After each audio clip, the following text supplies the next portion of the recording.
मैं वृद्धाश्रम नहीं जाना चाहती। मेरे पति के देहांत के बाद मैं अपने इकलौते बेटे के यहाँ रहती थी। मेरी बहू का एक अलग ही रूप मुझे देखने मिला, साथ ही बेटे का भी। दोनों के मन में क्या क्या है मैं अच्छे से जानती हूँ। वो चाहते हैं कि मैं वृद्धाश्रम चली जाऊँ। उनके जाने के बाद मुझे यह सब देखना और सुनना पड़ेगा, इसका मुझे अंदाज़ा भी नहीं था। पर मैं मन मारकर अपने बेटे और बहू की बातें सुनकर भी यहाँ रहती हूँ, क्योंकि मुझे मेरे पोते और पोती दिखाई देते हैं। उनकी झलक पाकर मुझे सुकून मिलता है। मेरी बहू को कोई दिक्कत नहीं हो, इसलिए मैं घर के बाहर रहती हूँ। बेटे ने थोड़ी मेहरबानी की है तो ऊपर टीन की चादर लगवा दी है।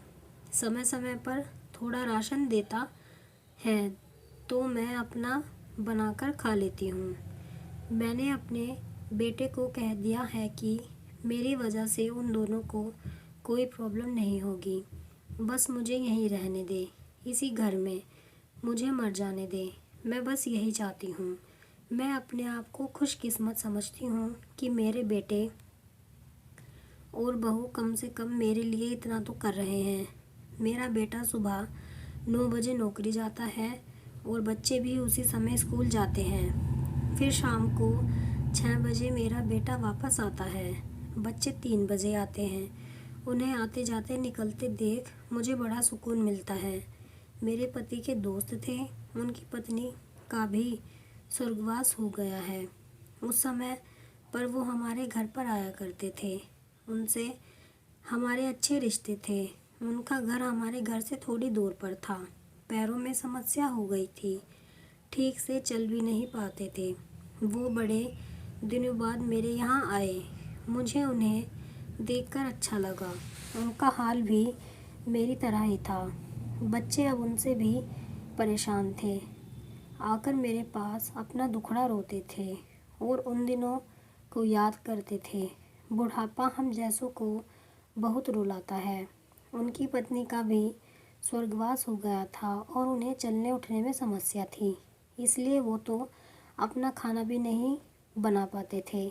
मेरे पास आए थे तो मैं समझ गई कि यह इतनी मुसीबत में चलकर अपने पुराने दोस्त के यहाँ चाय पीने और खाने की चाह में ही जाते होंगे। उनकी भी अपनी मजबूरी थी। वो आए तो मैंने उनके लिए खाना बनाया और उन्हें खिलाया। मना कर रहे थे नहीं खाना, लेकिन मुझे पता था कि उनको भूख लगी है। मेरी बहू ने मुझे और उन्हें खाना खाते देख लिया। वो कुछ भी ना बोली। ऐसे ही वो यहाँ से 2-3 बार आए। जब भी वो आते थे मैं उन्हें खाना खिलाती। फिर उनके जाने के बाद जब मेरा बेटा आया तो बहू कहती है कि तुम्हारी माँ कितनी बेशर्म है, पता नहीं किस किस को आजकल बुलाकर खाना खिला रही है। बड़ी मुश्किल से कमाया जाता है और यह लुटाने में लगी है।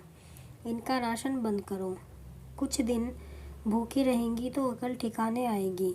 मैंने कहा कि मैं अपने हिस्से का उन्हें खिलाती हूँ, तुम्हारे पिता के पुराने मित्र हैं। फिर भी बहू का उल्टा सीधा बोलना शुरू रहा। घर के बाहर रहकर इनको आज़ादी मिल गई है, पता नहीं क्या क्या करती हैं। बेटा भी बोला कि कुछ दिन भूखा ही रहने दो इन्हें। मुझे मेरे बेटे ने घर के पीछे सीढ़ी के पास ले जाकर बिठा दिया। कहा कि अब यहीं बैठो। मेरे तो अब आंसू भी सूख गए थे। अगले दिन मुझे खाना नहीं मिला। मेरे टीन के उस छोटे से कमरे को बहू ने तोड़ दिया। एक दिन पूरा भूखा रहने के बाद मैंने सोचा कि मैं गलती कर रही हूँ। मुझे अब अपने बेटे के यहाँ नहीं रहना चाहिए और शायद गलती भी मेरी ही है। मेरी ही परवरिश में कोई कमी रही है, तभी तो यह परिणाम आया। अगली सुबह मैंने अपने बेटे को कहा कि मुझे वृद्ध आश्रम छोड़ कर आ। अब मैं तुम दोनों को ज़्यादा परेशान नहीं करना चाहती। बहू ने कहा कि एक दिन भूखी रही तो कल ठिकाने आ गई ना। बेटे के चेहरे पर अजीब सी खुशी थी। जल्दी से तैयार हो गया मुझे छोड़ने के लिए। बहू कह रही थी कि आज की छुट्टी ले लो, यहीं आसपास मत छोड़ाना, कहीं 3 दिन में वापस आ जाए। मैंने अपनी बहू से कहा कि बेटी चिंता मत कर, मैं अब नहीं आऊँगी। मैंने अपने पोता पोती को गले लगाया। मुझे पता था कि अब मिलना नहीं हो पाएगा। बेटे को भी चाहती थी कि एक बार जी भर के गले लगा लूं, लेकिन वो बोला चलो जल्दी करो। मैंने बहू को कहा कि बेटी अपना ध्यान रखना। मेरा बेटा मुझे छोड़ आया। वहाँ आकर मैंने देखा कि मेरी तरह कई हैं, थोड़े दिन उदास रहते हैं, फिर सच को स्वीकार लेते हैं। मैं अब यहाँ खुश हूँ, कुछ काम भी करती हूँ। मैं चाहती हूँ कि ऐसा कहूँ कि ऐसा किसी के साथ ना हो, लेकिन कब किसके साथ हो जाए कोई बता नहीं सकता। लेकिन माँ बाप को ऐसे समय के लिए भी तैयार रहना चाहिए। बस बच्चों को पाल कर बड़ा कर दो, उनसे कुछ उम्मीद मत रखो। आप कमेंट में ज़रूर बताएं कि आपको ये कहानी कैसी लगी है। अगर आपको कहानी पसंद आई है तो चैनल को सब्सक्राइब करें।